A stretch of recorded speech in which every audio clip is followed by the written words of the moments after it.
coup, qu'est-ce qu'on fait? Bah, la proposition du matin a plu.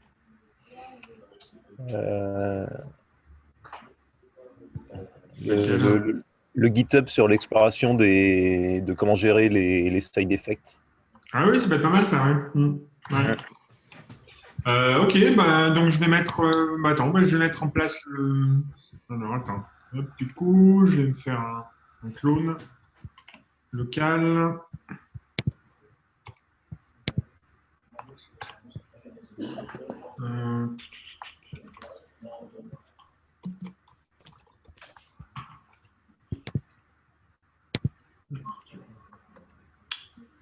Hop.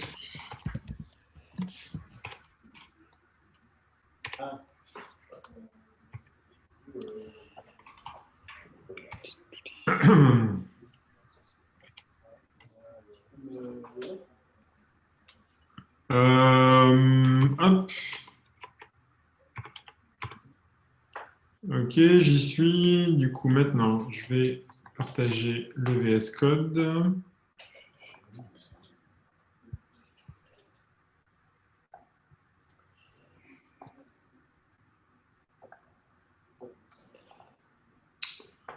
Voilà, voilà.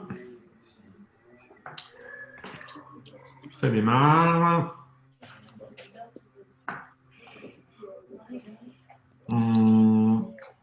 What the fuck?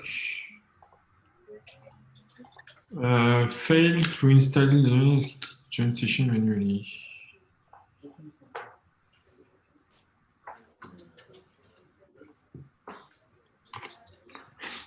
Alors, qu'est-ce qui se passe? Live share.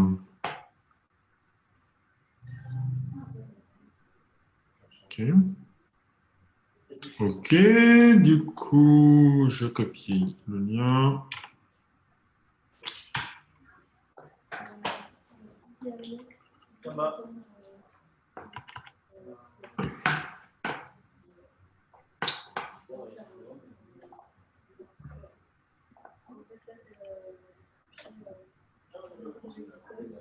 Je vais le copier là ici aussi, au cas où.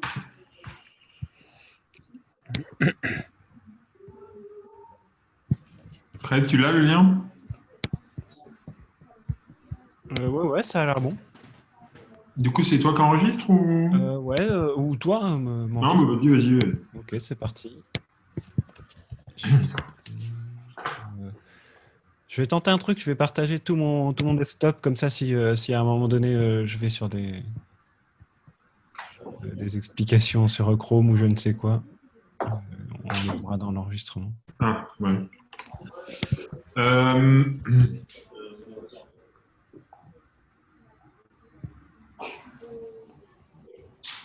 Alors, du coup...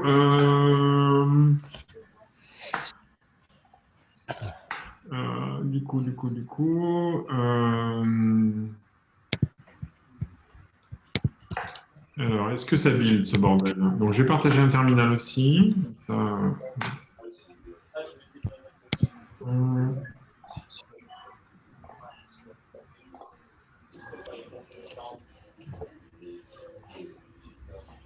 Alors, si je fais un stack build...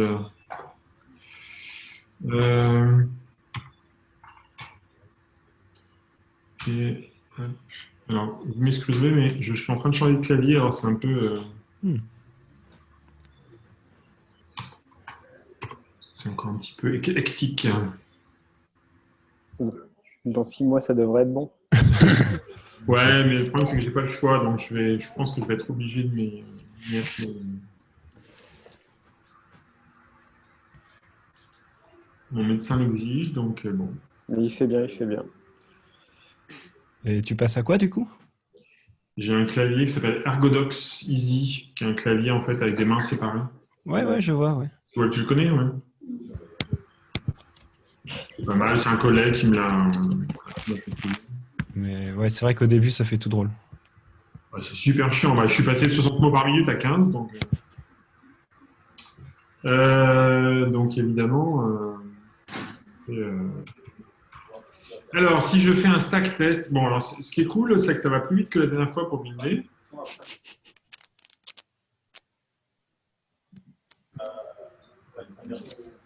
Et donc, normalement, tous les tests fonctionnent.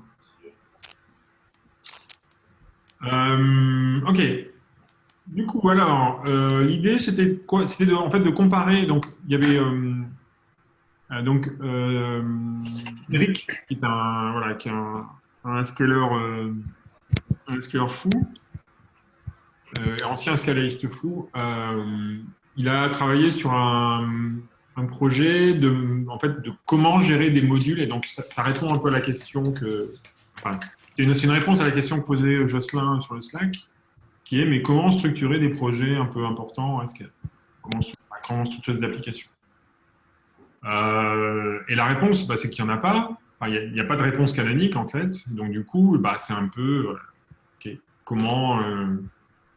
Quelles sont les différentes réponses qui existent à ça? Donc, Eric, lui, a proposé une réponse assez récemment qui est à base... grosso modo, l'idée, c'est de faire de l'injection de dépendance des modules en Haskell. En utilisant en fait des records de fonctions. On regardera ces solutions. Et ce qu'il a fait, c'est qu'il a aussi construit donc ce repository où il y a différents exemples de la même en fait du même pseudocode construit avec différentes techniques, donc structuré avec différentes techniques. Donc, il y a Bespoke Monad. Donc, l'idée, c'est... donc, si on revient... Bon, peut-être regarder le README, d'ailleurs. Ouais, voilà, README. Donc, l'idée, c'est quoi? Écrire un programme qui utilise un accumulateur et un random seed avec 0 et exécute la procédure 10 fois, log la valeur de l'accumulateur, prend un entier entre 0 et 10. Bon, voilà, donc 3 effets, logging, randomness et mutable state. Donc l'idée du kata, c'était de regarder, de passer en revue, donc je ne sais pas si on aura le temps de tout faire aujourd'hui, mais de passer en revue les solutions proposées, regarder un peu voilà, qu'est-ce qu'elles représentent, peut-être émettre un avis, ou voilà, essayer de comprendre lesquelles sont plus intéressantes. Voilà, quoi. Et passer en revue et potentiellement écrire une autre solution qui serait à base de type class. Tel que, enfin, un peu dans l'esprit de du lien qu'avait posté Jocelyn, qui était ce qu'on appelle de NTL style, où grosso modo tu décris tes effets au moyen de ta classe avec des instances et tu as une seule monade terminale qui est ton instance de toute ta classe. Voilà. Bien. Moi, je croyais que c'était... Moi, je croyais que c'était un sujet clos, en fait, en Haskell, l'histoire des effets de bord avec, je sais pas, les IO, etc. Alors, en fait, non, ce n'est pas du tout un sujet clos. Ce qui est clos, c'est le fait que le sujet qui est clos, c'est l'infrastructure technique d'entrée-sortie est représentée par la monade IO. Et donc il y a une technique standard qui est la technique des monades qui permet de gérer ça. Ce qui n'est pas clos, c'est que du coup, maintenant, la question, c'est ah oui, mais qu'est-ce qui se passe quand tu as plusieurs effets? Donc, par exemple, là, on a un exemple avec qu'est-ce qui se passe si je veux loguer, générer des nombres aléatoires et puis mettre à jour l'état, un état partagé. OK. Et donc, il y a des réponses. Donc, la réponse traditionnelle, hein, on va dire, c'est la réponse à base de monade transformer.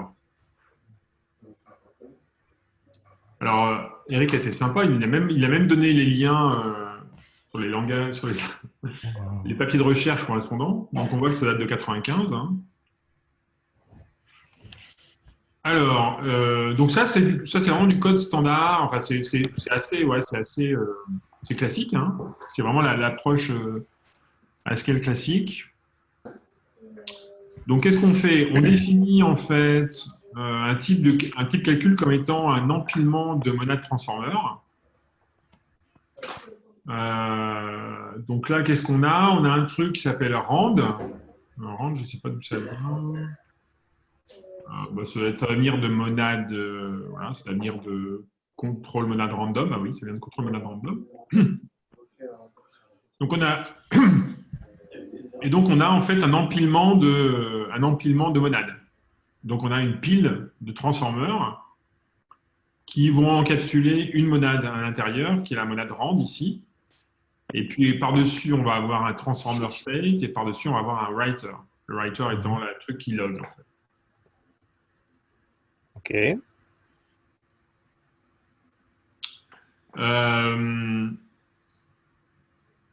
Typiquement, à chaque monade transformer classique, donc les monades transformer, il y en a un certain nombre. Les monades transformer packagées avec la base, il y en a un certain nombre.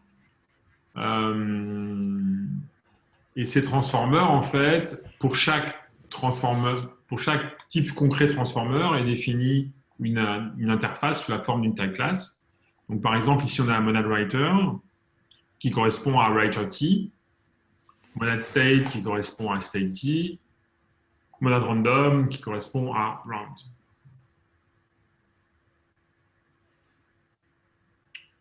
Et donc, on peut définir en fait un type, on peut définir des opérations abstraites. On peut définir en fait le programme va définir en fait des dépendances envers des type classes. En disant voilà, moi pour fonctionner, ce programme est de type M et M doit respecter en fait ces contraintes-là. Et si ça marche, et ben à ce moment-là, je peux récupérer l'accumulateur, loguer l'output, récupérer un nombre aléatoire, modifier l'accumulateur et retourner un résultat. En l'occurrence, rien. Et donc ça, pour faire fonctionner ça, je prends... en fait, il faut que je transforme ça. En l'occurrence, là, c'est complètement pur. Il n'y a même pas d'IO.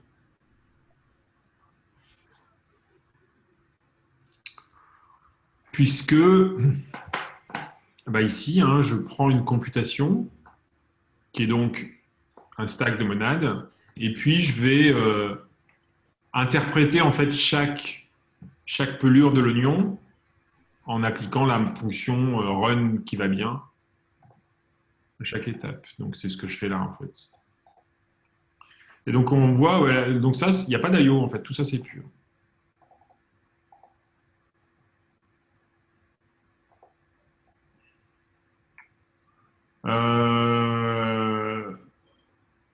Donc voilà, donc ça c'est la solution vraiment classique.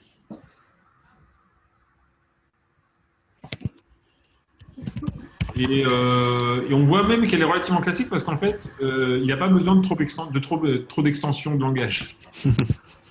C'est un bon signe. Alors peut-être qu'elles sont définies dans le Cabal, mais non, même pas. Ouais, donc ça c'est un bon signe en général. Enfin, c'est un bon signe. Ça veut dire qu'effectivement, voilà, c'est un truc qui a pas beaucoup de, qui a vraiment peu de contraintes et qui est assez ancien.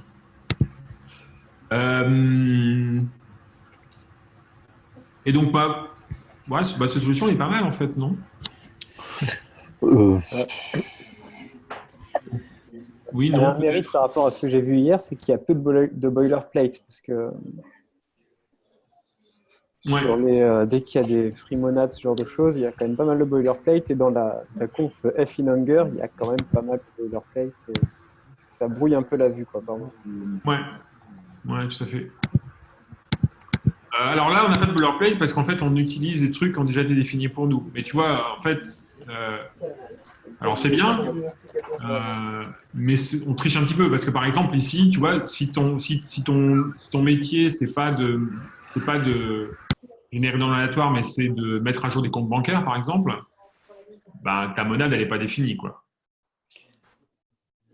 Ouais, mais du coup, tu devras définir ta monade, mais tu n'auras a priori pas grand-chose à définir pour lier les monades entre elles et faire cette espèce Alors, pour lier les monades entre elles, ça dépend. Parce que là, en fait, ça marche bien, parce que toutes ces monades-là, en fait, toute la machinerie nécessaire pour faire le lien entre, notamment, par exemple, il n'y a pas de magie. Ça marche parce que writer_t est bien défini comme étant un type qui implémente un truc qui s'appelle monade trans. Et par ailleurs, qui implémente aussi monade, applicative et functor. D'accord. En fait, là, ce qu'on fait, c'est qu'on utilise la bibliothèque standard. Et donc, effectivement, il n'y a pas de boilerplate à écrire, mais en même temps, le boilerplate, il est écrit ailleurs. Ouais, d'accord. Ce qui est légitime, hein, mais... Oui, complètement. Mais, ouais. Et en l'occurrence, moi, je trouve que ça... Effectivement, ça marche super bien tant que tu utilises des effets qui sont des effets standards, en fait.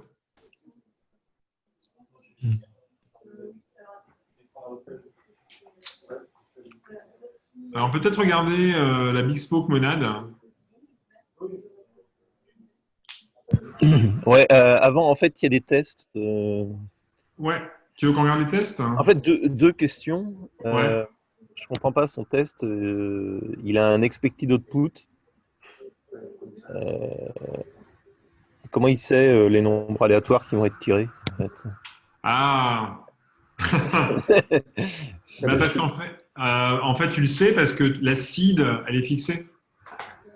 Tu sais que tu pars de 0, en fait. Donc, Ouais.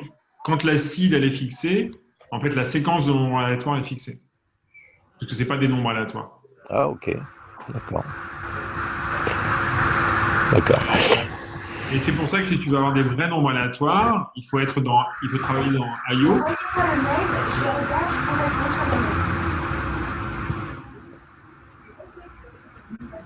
Si tu veux avoir des vrais nombres aléatoires, il faut travailler dans I/O parce que sinon, en fait, t'as pas d'entropie. D'accord. Et donc du coup, tu peux pas récupérer une seed qui elle-même va être aléatoire parce qu'elle va être générée par l'entropie de ton environnement. Donc c'est à peine du code réel, en fait. Là, il manque cet aspect-là. Ouais, alors voilà, tu vois, par exemple, effectivement, là, le truc, c'est que si ici, en fait, comment on le rendrait vraiment aléatoire? On pourrait faire un truc comme ça, par exemple. Le passer en paramètres, ce truc-là. Ouais. On pourrait dire gen, seed, d'accord? Et puis, on pourrait dire un truc du genre nous. Ah, merde. Excusez-moi. Donc là, si je fais ça, je vais dire je veux la seed. Donc, seed, c'est quoi? Eh bien, ça va être. Ça va être quoi? Ça va être. Ça. Ça va être ça. Ça. Ça va être. New. Ah, tu la passes pas en paramètres, simplement? Non. Alors, tu pourrais le faire en paramètres, oui. Oui, tu pourrais le faire.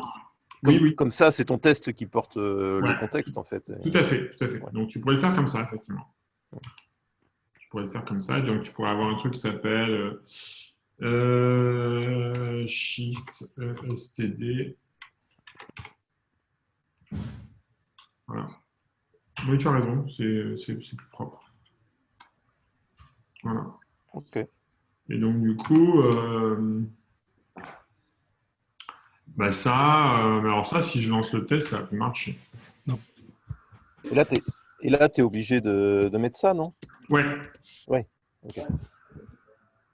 Donc, il n'a pas sauvé.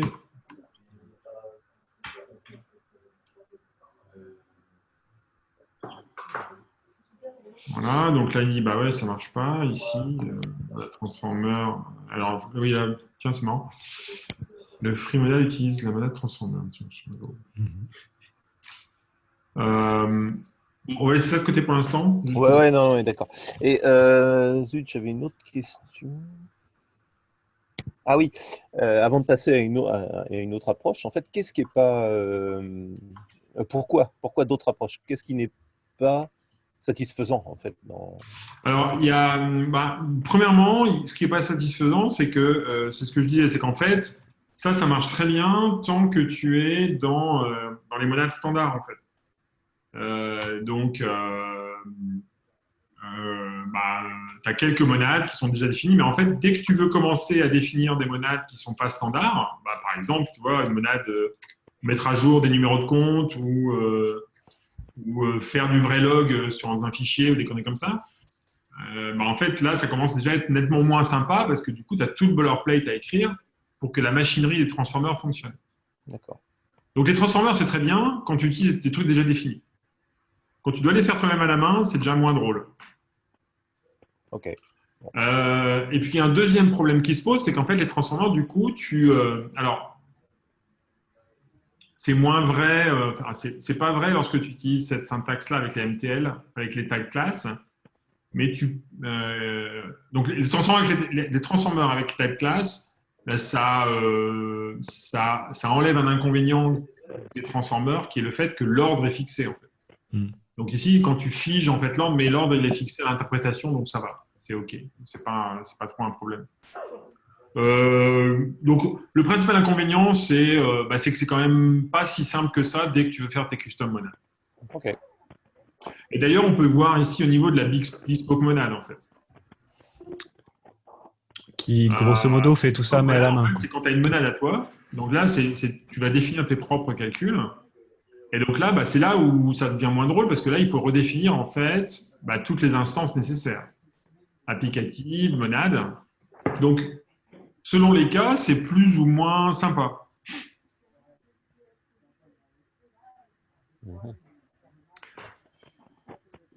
Donc là, on a une custom monade qui s'appelle computation, qui en fait contient un stdgen. En fait, ce que fait cette monade, c'est qu'elle encapsule, elle représente, enfin, comment dirais-je, elle définit ou elle contient directement l'ensemble des données qui sont dans le truc monade transformer, qui sont déjà en fait distribuées entre les différents stacks. Donc en fait, la première étape, c'est bespoke monade. C'est plutôt ça la première étape en fait. Et donc c'est là où tu vas définir, donc tu définis en fait ton utile, tu définis en fait l'applicatif monade, et puis du coup après tes opérations, tu dois les définir en tenant compte du type. Donc là déjà on voit que c'est déjà plus compliqué, hein, parce qu'il faut encapsuler chaque calcul dans le type correspondant. Et puis une fois que tu as écrit ton programme, hop, c'est cool.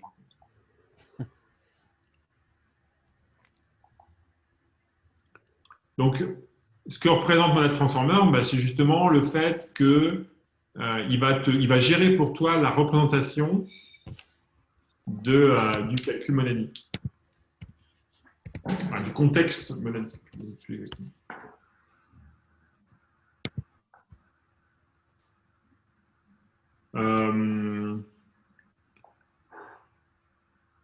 Et donc, soit en passant, une chose que tu peux faire à un moment donné, c'est tu peux définir en fait un type comme étant un transformer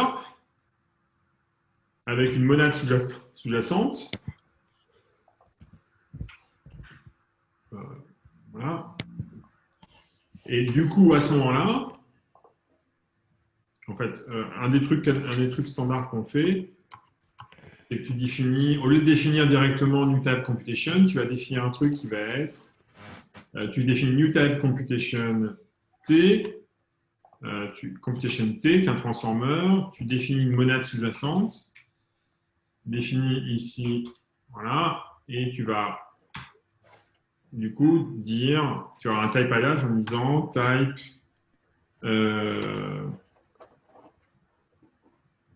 computation, voilà, égale computation T de typiquement de l'identity.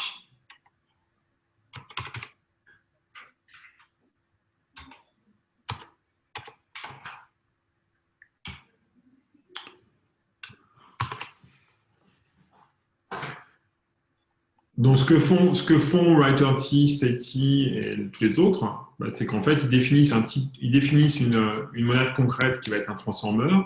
Et quand tu veux juste avoir la monade, quand tu veux juste avoir le truc, la monade de base sans la transformation, bah, tu vas utiliser ce truc-là. Et du coup,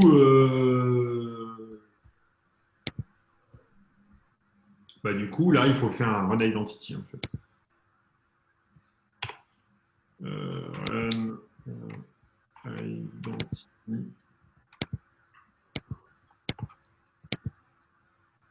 Espace.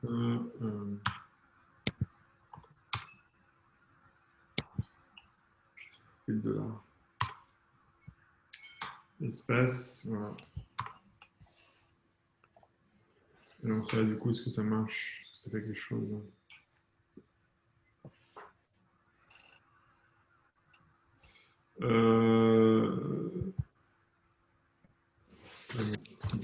Si.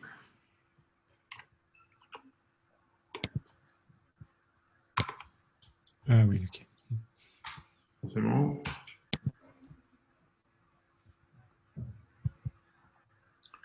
Et il y a Identity, donc là, il faudrait rajouter import,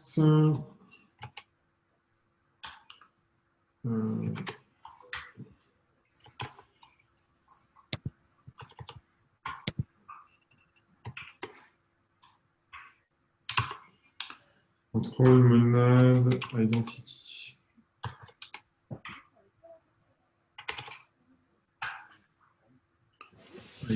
Non. Merci. Voilà. Voilà.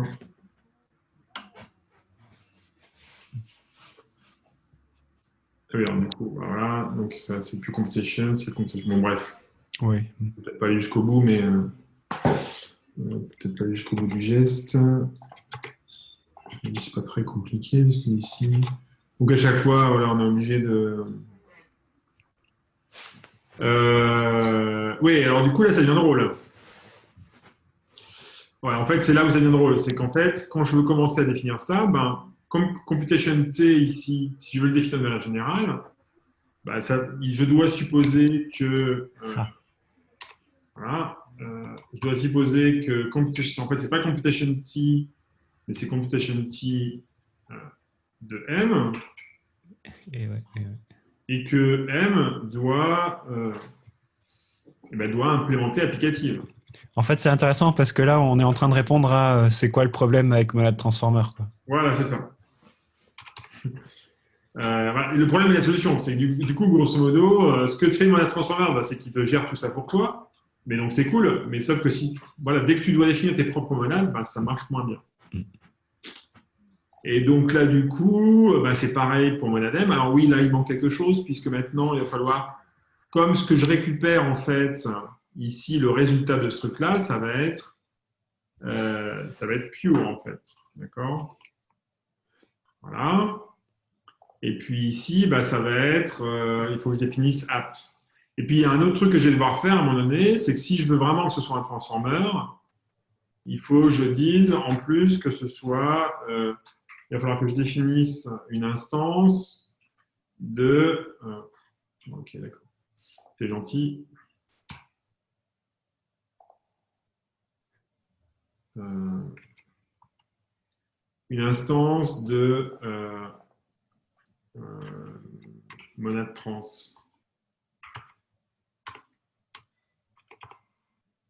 Pardon. Monade... Ah! C'est dur, hein. Monade trans de computation T. Et c'est là où je vais devoir définir lift. Ou lift, en fait, ça va prendre un calcul dans une monade précédente et ça va l'injecter dans ma monade à moi. Bref, c'est loin d'être trivial tout ça. D'accord? Et en fait, le boilerplate En fait, le boilerplate qu'on a dans Free, il finit par être relativement sympathique. Ouais. Parce qu'en fait, oui, c'est du boilerplate, mais grosso modo, il n'y a quasiment rien à faire, quoi.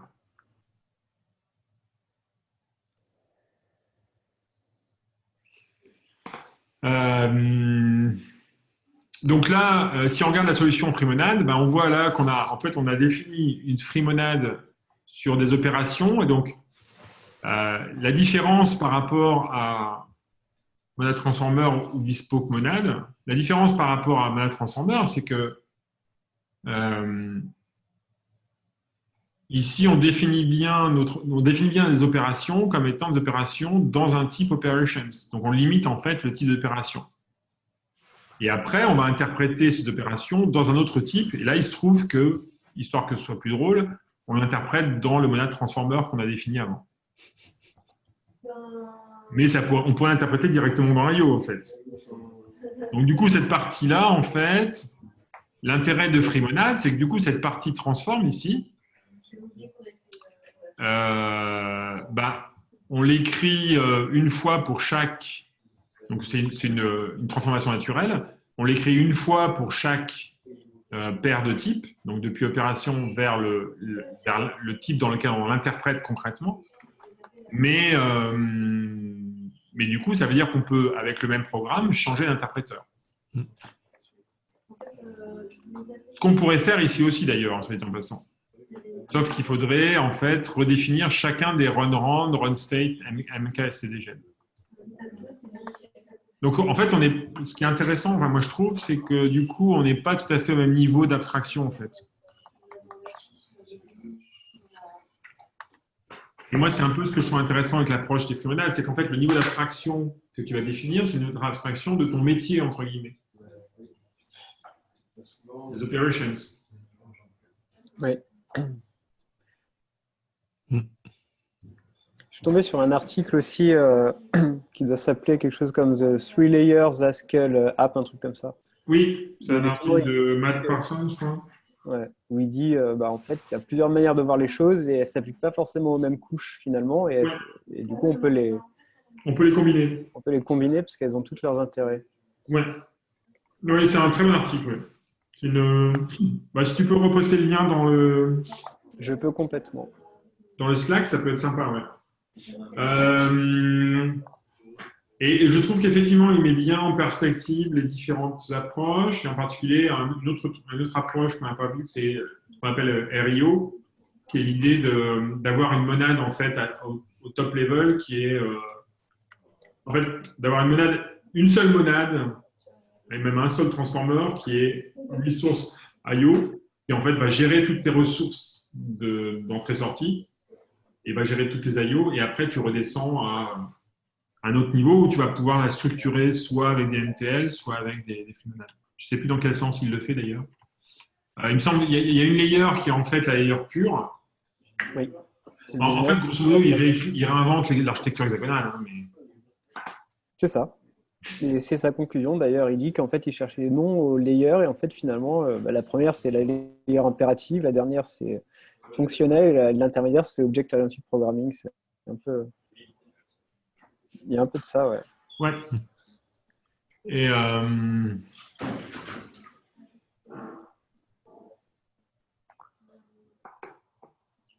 Et donc, c'est vraiment cette idée de... Ouais.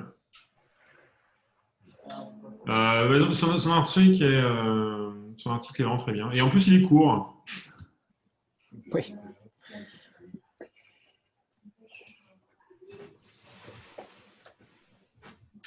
Donc, c'est une bonne réponse, effectivement, à ta question, Jocelyn. Il y a des réponses plus sophistiquées, mais c'est une bonne première étape.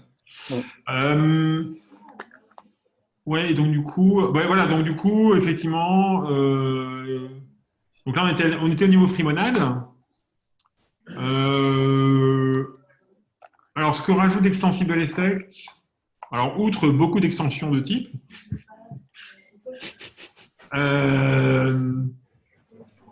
c'est la possibilité en fait de définir de définir en fait de combiner les types entre eux. Donc, on voit bien que dans FreeMonad ici, bah, l'ensemble des opérations que je peux faire, il est clos. Alors, c'est pratique. Donc, par exemple, moi, dans un projet sur lequel j'ai travaillé là, à Saint-Lyon, dans mon boulot, j'ai utilisé cette approche pour un DSL de test, en fait, qui définit, en fait, qu'on utilise pour décrire des tests high level, des tests fonctionnels contre la plateforme sur laquelle on travaille. Et donc, du coup, là, tu as envie, en fait, que le langage soit relativement clos. C'est-à-dire, en fait, que l'ensemble d'opérations soit un ensemble bien défini, relativement petit, et tu n'as pas besoin, en fait, t'as pas besoin de la flexibilité que t'apportent les extensible effects de pouvoir composer les trucs les uns avec les autres. Tu définis un langage, ce langage, tu l'interprètes, tu as plusieurs interprétations peut-être en fonction du contexte, mais tu as un seul langage. L'intérêt des extensible effects, c'est que c'est la même chose, mais sauf que maintenant, tu peux combiner les trucs entre eux.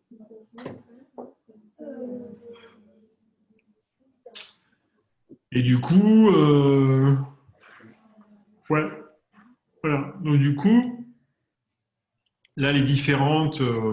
Donc là, on a notre random qui est juste en fait, qui va définir un seul. On aura un seul effet custom et le random, et tous les autres sont des effets en fait prédéfinis par la librairie. Donc là, c'est bien, on a un mélange en fait entre le monad transformer et la FreeMonad. On a un truc custom et puis des trucs pas custom. Et tout ça, en fait, on les combine dans un seul effet. Donc ça, c'est exactement ce qui est dans F in Anger. Oui.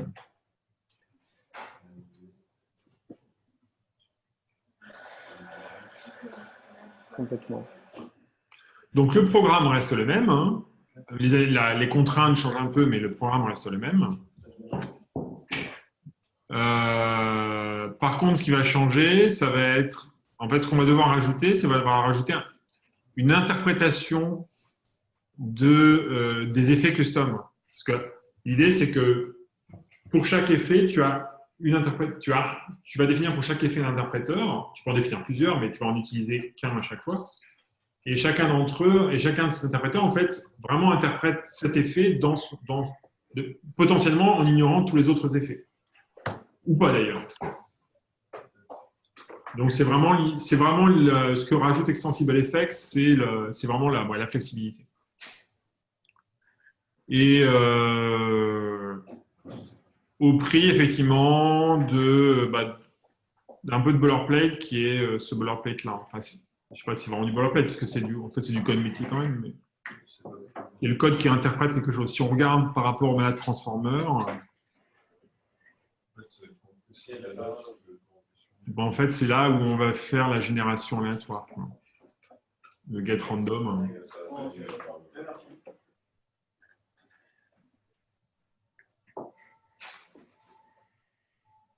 Martin, un truc que tu vas dire d'autre, mais je te dis quand même. Donc, les enfants et la C'est un truc d'enfant, ça.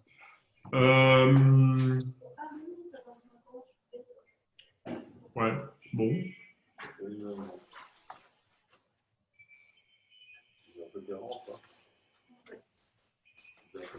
Après, l'interprétation, elle est relativement identique dans tous les cas. Hein. On voit, c'est qu'en fait, on va composer des fonctions les unes dans les autres. Donc, la transformer, en fait, on a run rand, run state t, run writer t. Là, dans extensible effect, on va avoir run random, run modeling writer, run state, et puis tout ça, en fait, on a un run au dernier niveau qui va décapsuler, mais qui est juste dans la bespoke monad, dans la bespoke monad, on n'a pas ça, mais parce que tous les calculs, en fait, sont déjà faits dans la définition de la monade, des opérations monadiques. Ouais, quelque part, rien est factorisé là. Donc, si tu veux combiner avec autre chose, tu remodifies tout. Ben ouais, c'est ça le truc en fait. Alors, sauf si tu le transformes en transformer. Donc, le cas, du coup, oui, tu peux potentiellement le composer avec d'autres choses, mais c'est le même problème avec la FreeMonad. La FreeMonad, en fait, tu ne peux pas le composer là pour le coup. Voilà, pas facilement. Et donc, la dernière étape, les modules.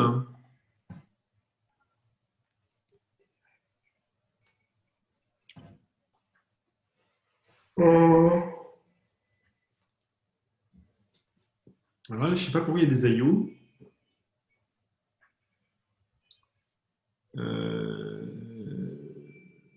Ouais. Alors là, l'idée, c'est quoi?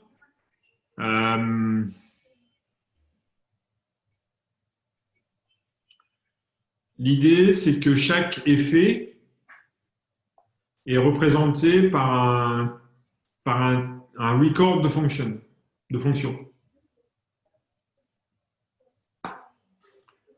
Donc en fait, quand tu dis un logger, bah, c'est un objet logger qui va prendre un champ info par exemple. Bon, c'est pas très, mais si on prend l'accumulateur, bah, l'accumulateur il va prendre un add et un get.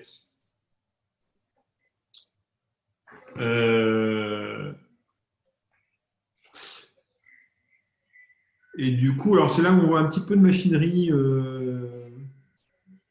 Ouais, là, on n'est plus très pur parce que du coup, là, on est obligé d'utiliser des IOREF pour stocker l'état.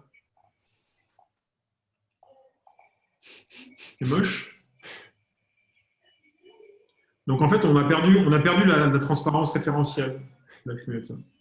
Ça marche comment des IORF? Bah, tu sais, l'IOREF, c'est un pointeur sur un objet mutable. Donc quand tu dis IOREF, tu dis, bah, en fait, c'est comme si tu créais une cellule que tu peux muter en Haskell.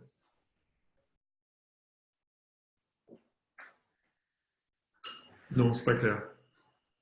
Si, pardon, j'ai dit OK, mais j'avais le micro coupé. Ouais. C'est clair, hein? Ouais. Je peux montrer un exemple. Hein. Si je fais stack GSCI, par exemple, ici, si je dis R, je fais new IOREF de 0 int. Import data IOREF. Donc, si je fais le type de R, tu vois, c'est IOREF the int. Donc, en fait, c'est une référence dans IO vers un int. Si j'essaie d'évaluer R, bah, ça ne marche pas. Par contre, je peux faire read IOREF. Mais read IOREF, c'est une opération dans IO. Donc, en fait, ça te permet d'avoir des trucs mutables, mais ces trucs mutables ne vont fonctionner que dans IO. Ouais, OK, évidemment. Hein.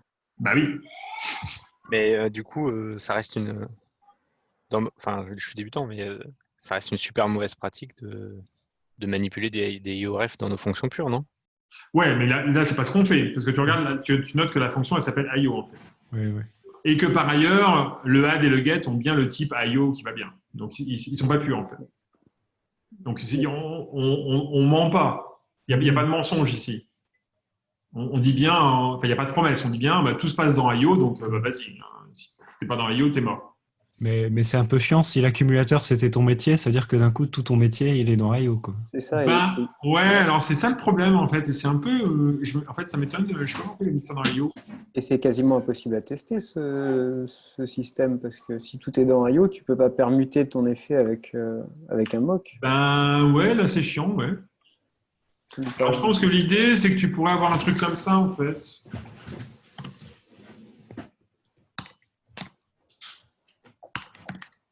Tu vois? Et potentiellement, dans la vraie vie, tu pourrais avoir un truc comme ça et tu dirais, ben ouais, add, mais add, il doit avoir, par exemple, je sais pas moi, monade ref.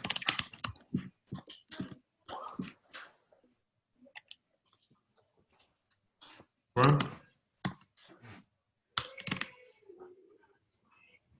Attendez, je vais fermer la porte parce qu'il y a Michi.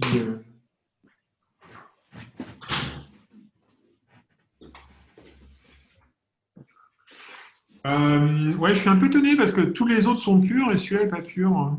Pourquoi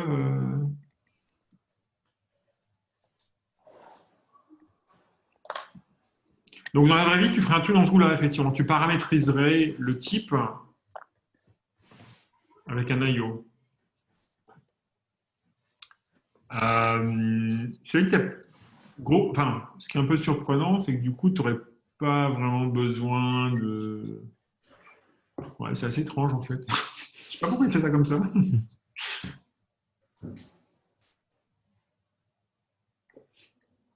Parce que du coup, bah oui, add, ouais, c'est un peu la merde, quoi, en fait. Ou alors, il faudrait que l'accumulateur, en fait, soit plutôt un state, quoi. Ce serait plus logique.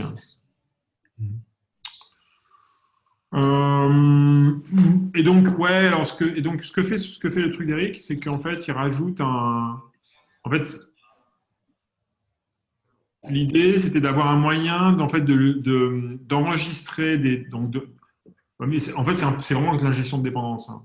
C'est grosso modo, tu as un truc, tu as des modules, c'est comme des modules Spring, quoi. Tu as des modules Spring, et puis à un moment donné, qui vont être enregistrés dans un registry. Et puis, ces modules, bah, en fait, tu peux les récupérer. Alors, je sais pas comment ça marche. Bespoke monad, mainspec, extensible. Bah tiens, c'est marrant. Pourquoi il n'y a pas le. C'est le seul qui n'a pas testé les modules. Tiens.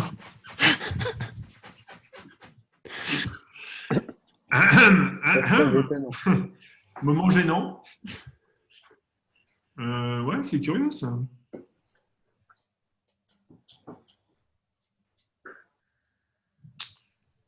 Il n'est pas très isomorphe en fait, hein, parce que du coup tous les autres sont purs, mais celui-là n'est pas pur et ouais, bon, c'est moche. C'est moche.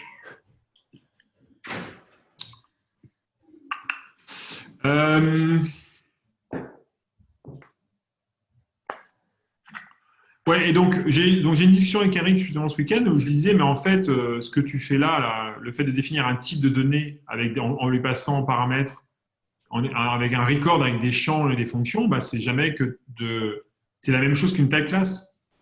Parce qu'en fait, si tu l'appelles accumulateur, bah, c'est complètement isomorphe à une classe accumulator C, where add C prend un int,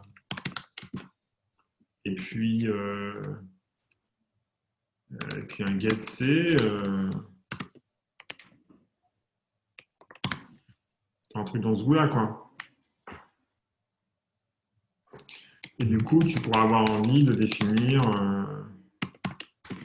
monade ACC, voilà, par exemple.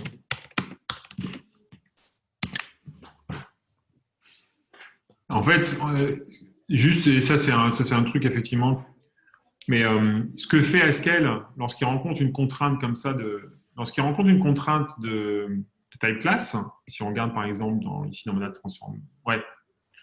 Ici, lorsqu'il rencontre une contrainte de type class, qu'est-ce qu'il va faire? En fait, cette fonction-là, programme, elle va être transformée en une autre fonction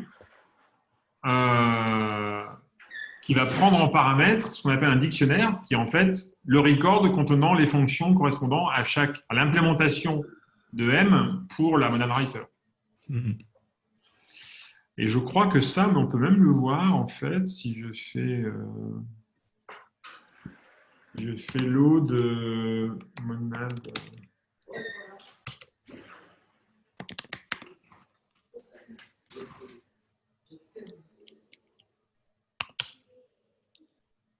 Transformer.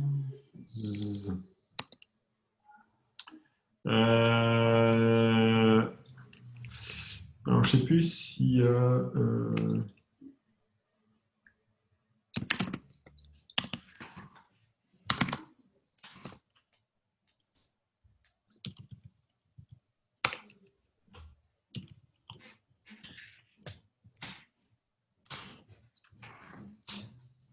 Ah merde, je ne sais plus. Ou alors F.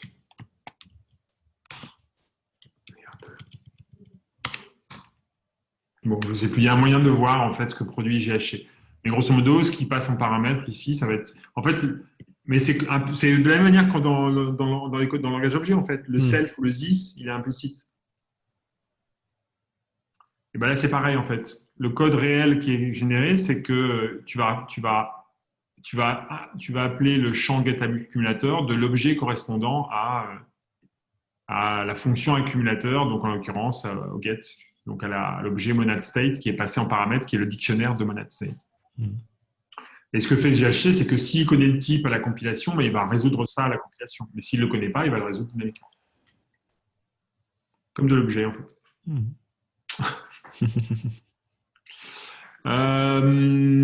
Donc là, voilà un peu c'est intéressant, effectivement. Donc là, ouais, le truc le plus primitif, hein, donc ça va être computation T. Enfin, computation. Je vais revenir, en fait.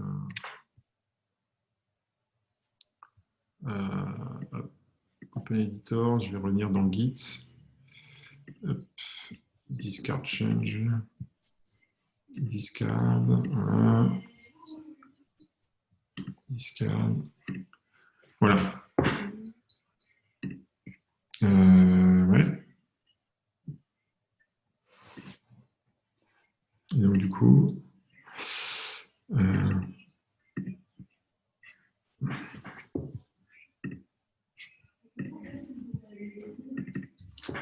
Voilà, donc aujourd'hui à cet état-là.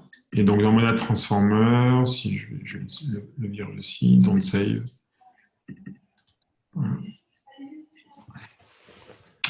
Donc on part effectivement d'une monade custom, qui est la première chose qu'on veut faire si on veut avoir des effets de bord, enfin si on veut définir des effets monadiques.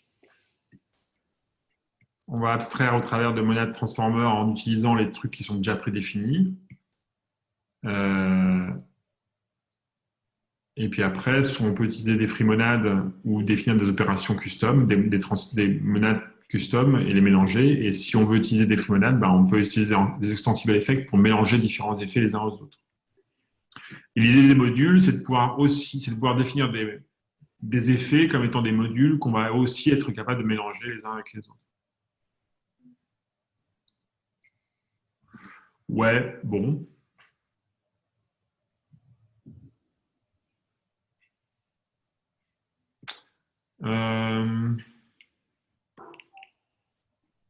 What do you think?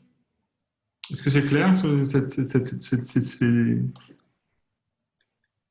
C'est plus clair en tout cas. Ouais. Ce projet de démo là de Eric, il est vachement bien en fait. Ouais. Parce que quand on se renseigne sur le sujet dans la galaxie Haskell, c'est très compliqué parce qu'il y a énormément d'articles, énormément de sources, énormément de plein de trucs et chacun a sa paroisse un peu et c'est vite très embrouillant. Entre les gens qui vont dire faut absolument faire des free-monades, le reste c'est de la merde, les gens qui utilisent les free-monades c'est de la merde, etc. Bon, et là, ça représente bien la gradation en fait et le... Différentes possibilités, ouais. Et en fait, c'est ce que je disais, c'est que une possibilité là qui n'est pas forcément explorée, c'est avoir une custom type class en fait. Tu vois, donc par exemple ici, peut-être dans Extensible Effects, on pourrait imaginer que je sais pas, avoir en fait une type class custom qui est implémentée de nos fonctions métiers et qui serait implémentée,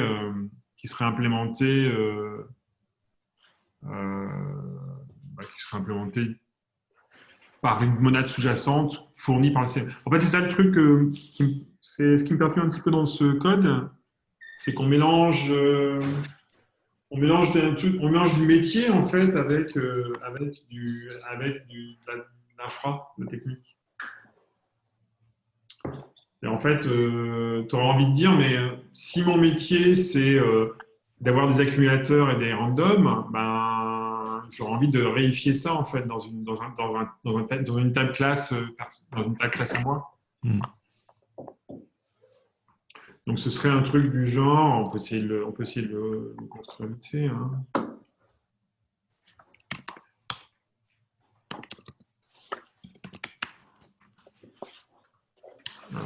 Tu aurais un module du genre bespoke class dans lequel tu aurais une classe, je ne sais pas comment il l'a appelé, computation, hein. Classe computation, comp. Et donc c'est là où tu définirais. Moi je fais ça plutôt comme ça en fait. Donc là, du coup, tu as un getRandom et donc tu as un compUteger.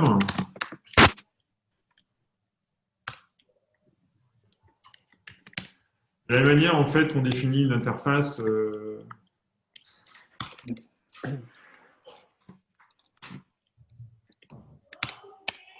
Et puis ici, tu vas avoir un integer. Voilà. Hop, et ici, tu vas avoir log output.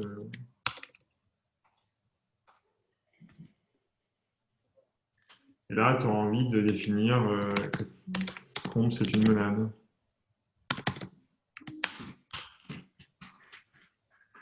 Et du coup, tu peux écrire, je peux écrire, voilà, je peux écrire ça. Je peux prendre le même programme.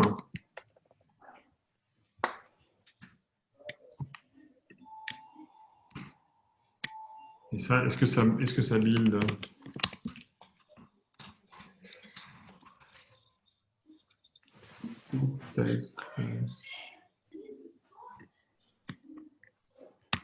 Pourquoi ça marche pas? Ah. Alors, rename. .hs par exemple.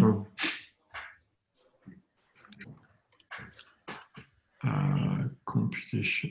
Oui, en fait, c'est ça que je veux. Comp.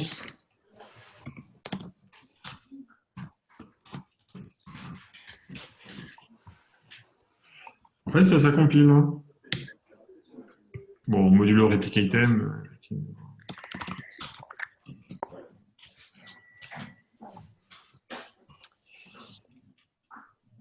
J'ai l'impression que c'est la solution qui était exposée dans l'article que j'ai fait aussi, Monad.io considered harmful. Ouais. C'est bien ça. Effectivement, c'est la solution qui visuellement me paraît la plus élégante, je trouve. Alors, sauf qu'en fait, là, on n'a rien fait puisqu'on n'a pas défini ce que faisait getRandom. Effectivement. Donc là, il faut le définir, mais en fait, la définition, à un moment donné, elle va être en fonction du contexte dans lequel tu as appelé comp. Par exemple, si je dis programme. En fait, je pense que c'est celle qui me paraît la plus élégante parce que c'est celle qui se raccroche le plus à ce dont on est habitué. Oui, c'est ça. C'est ce que... À une interface que tu implémentes. Voilà. Donc là, tu vois, par exemple, il me dit, j'ai pas d'instance dans IO de computation. Mais du coup, définir une instance dans IO de computation, en fait, c'est relativement simple. Hein. Si je veux le faire dans IO. Après, je peux le faire dans IO, mais je peux le faire aussi dans, par exemple, dans computation de Monad Transformer. Et en fait, je peux remapper en fait ma telle classe sur un type concret plus spécifique. Et moi, ce que j'aurais envie de faire naturellement, c'est de partir de ça, de dire quel est mon langage, quel est l'ensemble d'opérations que je vais faire dans un certain contexte. En fait, si on remappe ça sur du DDD, par exemple, ça fonctionne plutôt pas mal parce que on se retrouve à dire OK, les effets de bord dans un contexte, dans un certain bandé de contexte, voilà les effets de bord dont j'aurai besoin, et du coup, je les limite. Ouais. À l'intérieur, je vais avoir un modèle pur que je vais manipuler avec mes calculs, etc., et qui va être enchâssé dans cet effet de bord. Mais du coup, ces effets de bord, je peux aussi les tester en fonction de l'hypothèse que je fais sur leur comportement. Et après, ces effets de bord, je les projette dans telle ou telle techno et telle ou telle implémentation. Alors, ce qui se passe, c'est que j'ai lu des gens qui disaient « Ouais, mais ça, c'est pas bien parce que du coup, ta type class, en fait, elle n'a pas de loi. Et les type class, c'est plutôt réservé à des concepts avec des lois abstraites, etc. » Bon, j'avoue que je n'ai pas été hyper convaincu par cet argument. Mais peut-être que vous le serez plus que moi.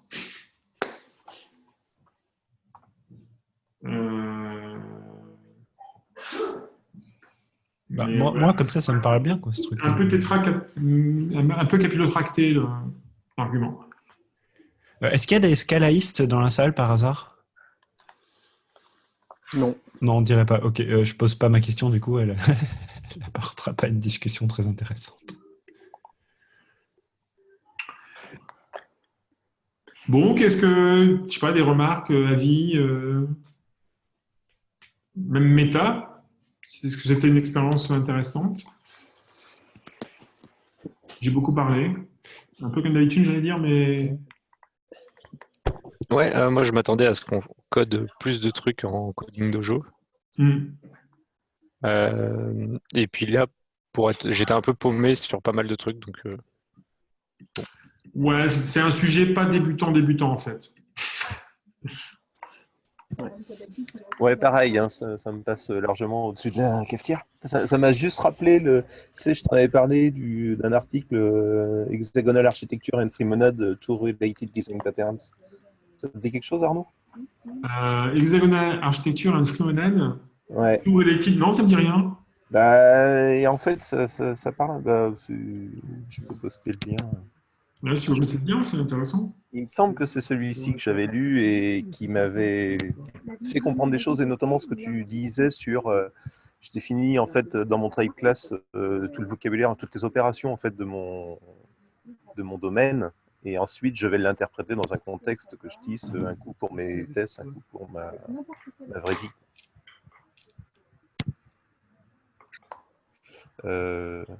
Il est où le Haskell? C'était ça. Mais bon, sinon, largement perdu en route sur la lecture de code. Mais normal, as usual. Ouais, un peu la même, disons. Je vois grosso modo les concepts qu'on touche. Je sais que là, si je veux en mettre un en pratique, c'est parti pour être pas mal de boulot. Donc ça me donne un peu l'impression de ne pas faire mes devoirs, en fait. D'arriver à une séance et de ne pas avoir fait pas mal de boulot que la séquence précédente, je savais que... Ouais, après, bon... 44, 647. Je suis assez d'accord sur la remarque de Fabien, ce serait bien qu'on recode. Ouais, complètement. Mais on peut faire du Tidal la semaine prochaine. Alors, on pourrait faire du Tidal la semaine prochaine. C'est une bonne idée, ouais. Ça pourrait être intéressant. Mais on pourrait préparer un petit peu. Moi, je vais pas avoir le temps. Donc, si quelqu'un a un peu de temps pour préparer, ce serait cool. Donc, pour préparer, genre pour savoir manipuler pour les radars. Avoir au moins l'environnement de près, quoi, je pense. Ah oui, c'est vrai qu'il y a tout ce bazar. À voir. Un tout petit point d'organisation, c'est pour Tidal, c'est de la musique. Hein. Ouais. Donc, ça serait intéressant que la personne qui partage son écran ne soit pas sous Linux, parce que le partage de musique marche sur Windows et sur Mac, mais pas dans Zoom. D'accord. Mais on devrait pouvoir trouver ça, je pense. Sous Mac, je suis, donc ça pourrait... Ouais, je vais y réfléchir ce soir. Ok. J'ai changé de taf il y a une semaine, alors je sais, le temps libre est un peu flou, mais d'un autre côté, j'ai envie de faire du Tidal depuis longtemps et ce serait con de ne pas saisir cette magnifique opportunité. Ok. Bon, oui, on va essayer de le coder la semaine prochaine. Si on ne fait pas de Tidal, on essaiera de trouver autre chose, à coder, peut-être plus dans l'action, peut-être.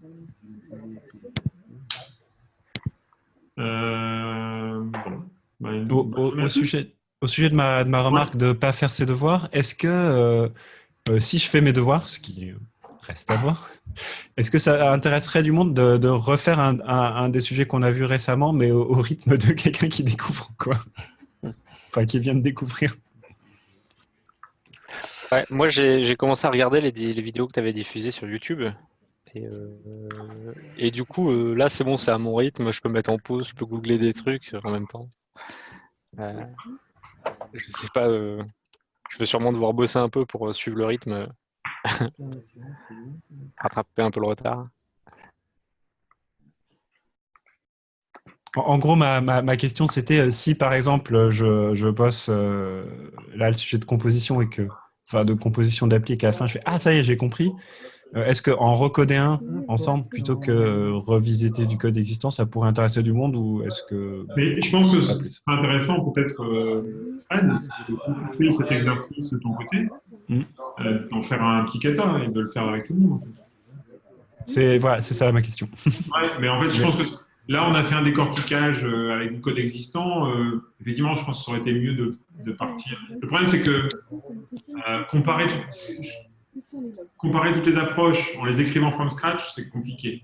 Oui, on n'aurait pas le temps de faire On en n'a une pas le heure. temps. Enfin. Donc là, à la limite, c'est une introduction, ça peut être intéressant. Si toi, tu sens de le faire, de refaire l'exercice de ton côté, et puis à ce moment-là, on fait une session où tu codes le truc. Tu coder le truc live, en fait, je pense que ça va rendre le truc plus dynamique et aussi permettre de voir les points, voilà, là où il y a du boilerplate, là où il n'y en a pas, quels sont les choix que tu as fait, est-ce que c'est plus clair, moins clair. Ça peut être une bonne approche. Donc je le promets pas pour la semaine prochaine parce que je sais pas encore combien de temps ça va me prendre. Si je me rends la semaine prochaine de toute façon. on fait Italial la semaine prochaine et je rends compte de mon avancement, quoi. Voir si on peut faire ça dans un futur pas trop lointain. Yes, super. Bon, bonne journée à tous. Bonne journée. Merci bien. Bonne journée. Merci beaucoup. Ciao. Salut.